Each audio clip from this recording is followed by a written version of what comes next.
जय माँ काली। स्वागत है आपका बुध देव के राशि परिवर्तनीय प्रभाव को लेके। वृश्चिक राशि वालों के लिए बुध का मेष राशि के अश्विनी नक्षत्र में गोचर करना क्या परिणाम देगा, 7 मई से लेकर के 23 मई तक के दिनों की हम चर्चा करेंगे। बुध आपके कुंडली के अंदर देखा जाए तो ये आपकी कुंडली के छठे घर के अंदर आ रहे हैं, जो कि रोग, ऋण, शत्रु, कंपटीशन, जॉब का है। और ये आ रहे हैं, मालिक किसके हैं ये यहाँ पे आकर के, ये मालिक हैं आपके 8वें घर के, जो कि रिसर्च का है, शोध का है, आयुष का भाव है, ससुराल का भाव है। साथ ही साथ ये 11वें घर के भी मालिक बनते हैं, जो कि आपकी इच्छा पूर्ति का है, बड़े भाई का है। तो छठे घर में आना वृश्चिक राशि वालों के लिए क्या परिणाम देगा। बुध देव जो हैं वो युवराज ग्रह हैं हमारे जीवन के अंदर। बुद्धि, शेयर मार्केट, कम्युनिकेशन, व्यापार, इंटरनेट, बैंकिंग, रिसर्च, सभी के मालिक बुधदेव बनते हैं। और ये बड़ी तीव्र गति से चलने वाले ग्रह हैं। इस कारण से जैसे ही राशि में प्रवेश करते हैं तुरंत ही परिणाम देने लगते हैं।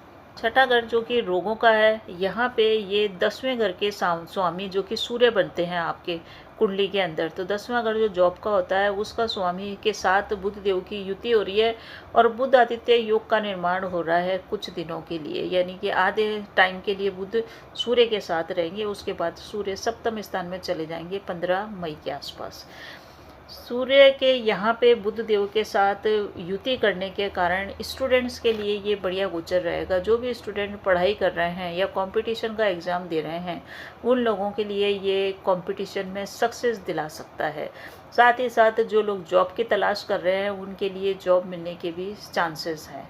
इतना सब कुछ होते हुए भी मन में असंतुष्टि का भाव रहेगा। इसका कारण ये है कि बुध देव जो नक्षत्र ले रहे हैं वो ले रहे हैं केतु का अश्वनी नक्षत्र। अश्वनी नक्षत्र जो केतु का है, केतु क्या करता है, विरक्त करता है, हमको अलग करता है। इस कारण से आपके जॉब लगेगी परंतु आपको संतुष्टि नहीं होगी।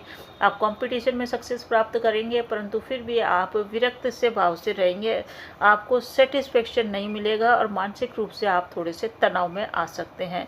हालांकि नौकरी की तलाश करने की जिनकी चल रही थी जद्दोजहद, उनको सफलता मिल जाएगी। तो आपको जो भी पद मिले, जो भी मिले आय का जरिया, उसको लेके आप संतुष्टि का भाव रखें, उसको त्यागें नहीं। क्योंकि अगर आपने ये मौका त्याग दिया तो फिर काफ़ी समय तक आपको इनकम के सोर्स के लिए प्रयास करने के बाद ही सफलता मिलेगी। अभी जो भी आपको मिल रहा है ऑप्शन, उसका आप यूज़ करें। बुध और सूर्य की युति का छठे घर में आना, रोग के घर के अंदर आना, आपको रोगों के प्रति सावधान रहने की ओर इशारा कर रहा है। आपका स्वास्थ्य नरम रह सकता है, स्वास्थ्य के ऊपर आपका पैसा खर्च हो सकता है, स्वास्थ्य को लेकर आपकी चिंताएं बढ़ सकती है, कोई पुरानी बीमारी है वो भी उभर सकती है। साथ ही साथ मानसिक रूप से तनाव भी बढ़ सकता है। इस समय आपको अपने स्किन से संबंधित, इन्फेक्शन से संबंधित, स्वास्थ्य से संबंधित रोगों के प्रति सावधान रहना चाहिए। इस समय धन का आगमन भी आपके पास होएगा, आय का जरिया भी बन जाएगा, परंतु साथ ही साथ अनावश्यक व्यय भी बन रहा है। आपका खर्चा अधिक होएगा क्योंकि बुध देव की सीधी दृष्टि 12वें घर पे है जो कि खर्चे का है।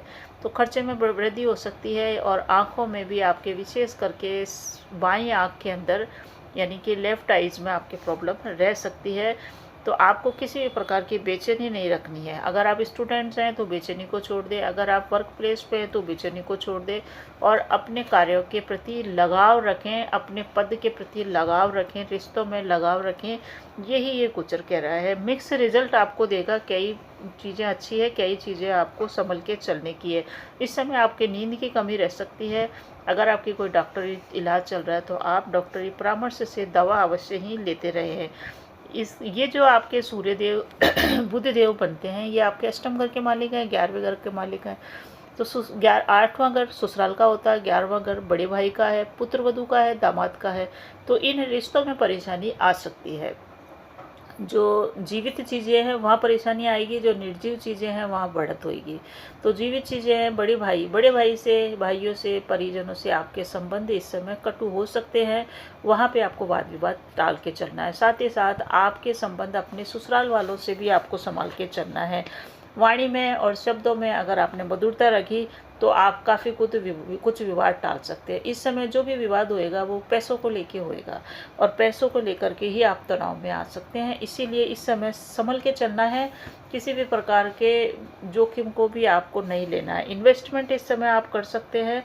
इन्वेस्टमेंट, क्योंकि ये इन्वेस्टमेंट जो होगा, जो विदेश से संबंधित इन्वेस्टमेंट हो सकता है, एक्सपोर्ट इंपोर्ट से रिलेटेड या विदेशी व्यापार से संबंधित इन्वेस्टमेंट हो सकता है। तो धन का खर्चा अधिक हो रहा है, तो धन का खर्चे से बचने के लिए आप इन्वेस्टमेंट कर दीजिए। तो वो पैसा आपसे निकल करके इन्वेस्ट हो गया, तो आपका व्यर्थ का खर्चा इस समय रुक जाएगा इस उपाय के द्वारा। किसी पे भी इस समय आपको दोषारोपण नहीं करना चाहिए। ये आप मूल मंत्र याद करके चलिए। किसी पे कोई कमेंट न करें, क्योंकि अगर आपने आरोप प्रत्यारोप करे किसी के ऊपर, तो उस विवाद से कुछ भी आपको हासिल नहीं होगा, सिर्फ परेशानी के द्वारा परेशानी ही मिलेगी। शत्रु के द्वारा षड्यंत्र रचा जा सकता है, या जो आपके आसपास के लोग हैं वो आपके खिलाफ बातें कर सकते हैं, या आपको बातचीत के अंदर तीखी वे में आपको कमेंट भी कर सकते हैं। वहाँ आपको शांति से रहना है। लव लाइफ में थोड़ा सा उतार चढ़ाव आएगा, कार्य क्षेत्र में भी चुनौतियाँ आएगी, पर अल्टीमेट आपको विजय प्राप्त होगी। बस परेशानी यही है कि स्वास्थ्य से संबंधित परेशानी आपको है, जहां आपको संभल के चलना है। इस समय धर्म के प्रति भी आपकी रुचि बढ़ेगी। मंगल देव आपके 9th भाव में चल रहे हैं, जो कि धर्म का है।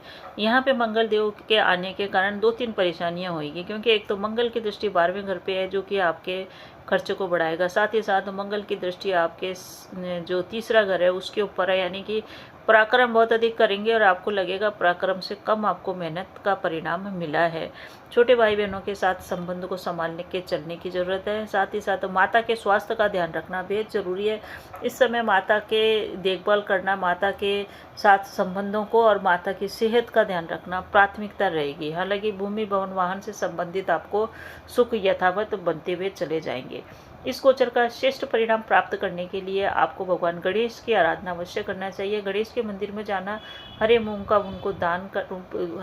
उनको चढ़ाना, या फिर मीठे का भोग लगाना, दुर्वा चढ़ाना आपको जीवन की कई परेशानियों से बचा लेगा। साथ ही साथ सूर्य देव आपके जो 6ठे घर में चल रहे हैं, ये आपके लिए अच्छे हैं, कंपटीशन में विजय दिला सकते हैं। इस समय पिता की राय मानना, पिता की सलाह में रहना, पिता का काम कारोबार है उसमें हेल्प करना, और सूर्य के आदित्य हृदय सूत्र का पाठ करना आपको कैरियर के अंदर ऊंचाइयां देगा। तो ये था वृश्चिक राशि वालों का राशिफल। बने रहिए चैनल पे। अच्छा लगे तो कमेंट में जय श्री राम अवश्य लिखिएगा। धन्यवाद।